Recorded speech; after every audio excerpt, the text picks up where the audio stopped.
the German Secret Service agency Verfassungsschutz has issued a statement detailing that they have classified Generation Identity as a right-wing extremist group.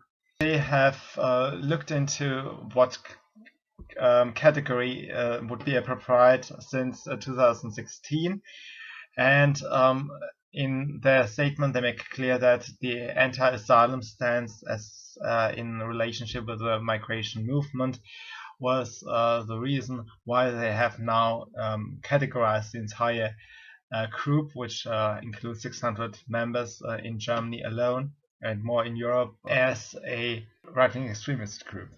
I have written a lot of articles about the Verfassungsschutz and made one video, I think, already about it, and you will find it linked below in the description box. In the statement, they claim the positions of the Generation Identity were incompatible with the Constitution. Generation Identity would aim to exclude people from extra-European heritage from democratic participation, and the human dignity of them would be discriminated.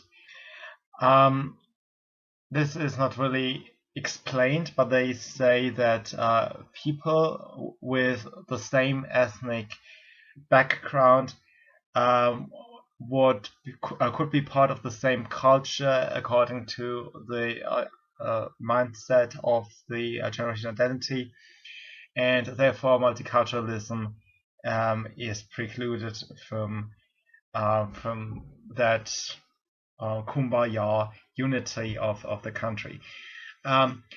First of all, I have no evidence for all of these claims. I do not see that Generation Identity does ever ask people to be stripped of their rights, let's say from voting or from speaking freely or whatever, only because of their ethnic background. I have not seen one single person saying that, and the statement does not provide any quotes. I do not really see what they make with this division between ethnicity and culture, because the Greek word ethnos, I think it is, but don't quote me on that. I think the Greek word actually does mean culture.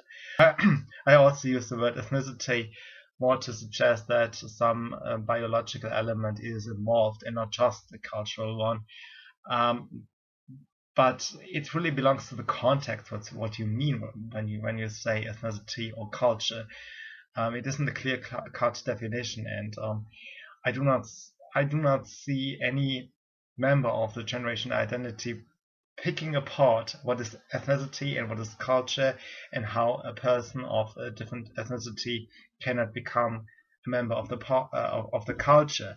I think what most people in this movement say is that it is difficult, or that it takes its time for people from different cultures and ethnicities as well to integrate into culture where they go. This should not be controversial at all. Martin Sellner himself is engaged with an extra-European woman.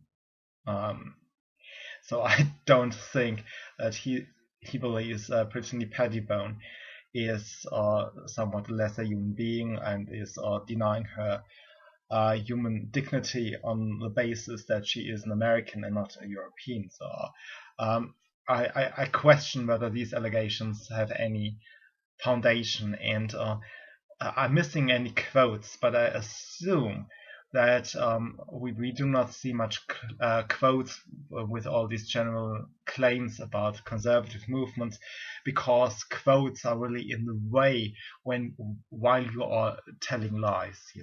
They are just disturbing you when you are trying to deceive people. They have looked into two campaigns, and one is the big replacement, which speaks about the replacement of the ethnicities of Western nations by people from other places of the world. And the second one is Stop Fatih, against Islamic universalism for true diversity. I personally have no idea what these campaigns are in detail, and I must say I have seen stickers and slogans of the generation identity that I did not like. Also, I have absolutely no idea what ethnopluralism is. I also must say that my impression is that nobody knows what ethnopluralism is. So it is just a slogan, a word thrown around, and I don't think that any true intellectual core is really behind it. I have not yet heard anybody explain it in detail. So I don't know. According to the Secret Service agency Verfassungsschutz, this ethnopluralism is the connection between ethnicity and culture. And then again, this is basically just etymology. The Greek word for the Greek origin of ethnicity means culture. So that's it's basically it makes you a right-wing extremist if you have a dictionary. The president of the agency, Thomas Halden Wang, who replaces Hans-Georg Maaßen after the witch hunt against this Jewish former leader of the service, said in a statement that the xenophobic and anti-democratic ideology is not watched without actions, without counteraction. As a early warning system, we must not only lay our focus on violence-oriented extremists, but also on those who commit arson verbally. And this is quite an interesting statement because it reverberates something that has been said over the last decades again and again, and that is there is some violence involved in giving one's opinion.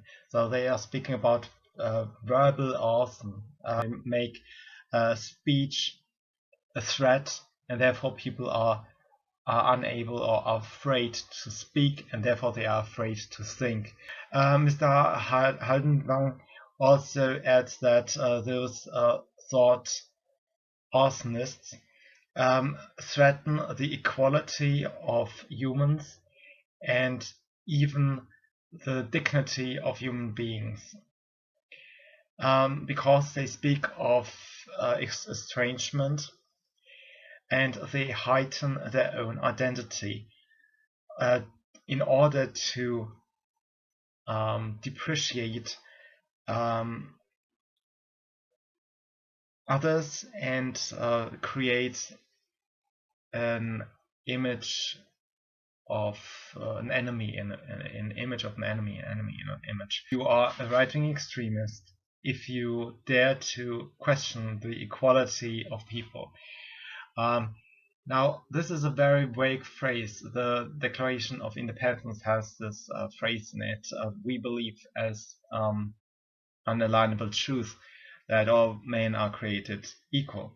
But that actually has a meaning in the legal sense that nobody is granted special rights over another person, and that the right of a king to participate is politically is not better or higher than your average citizen's right. To be more specific, the rights are bound to the individual, so you can speak whatever you want, so you can assemble whenever you want, and so on. What a king can do, you can do, as long as there are no laws describing what group can do something in particular. But the law applies to all people equally, as it is as the people are mentioned in the law. Here there should be no tolerance for extremists, and this brings me to Karl Popper. He was an Austrian intellectual who moved to England, and he spoke of the so-called tolerance paradoxy, which means that which he described as, if you have too much tolerance, then those who are intolerant will abuse it to subdue those who are more libertarian. There is that's very short-sighted. You can see that this guy is European, and he did not understand the tradition really of the Anglo-American world. The fundamental principles that secures democracy are in itself a defense against tyranny. You do not just indulge in tolerance and accept everything and everybody. You just set rules. And what is important is that no person or ideology, no mindset is above these rules. They just have to apply to everybody. And so a secret service agency like the Verfassungsschutz should not exist under a Western framework. So this paradox does not really exist, but it is widely used, and you also hear that sometimes in America, when Jan Hirsi Ali, who lived in Europe for quite some time, speaks to an audience, they say Islam, for example, is cannot be granted the same rights because they are intolerant, and that is dangerous because of the so-called tolerance paradoxy. But there is no paradoxy if you just uphold the rules for everybody. Halden Wang is also in this mindset. There are also you can what this mindset does, that there is always an ideology or a group that is so dangerous that you have to throw out all the rules that actually protect you against tyranny, our democracy.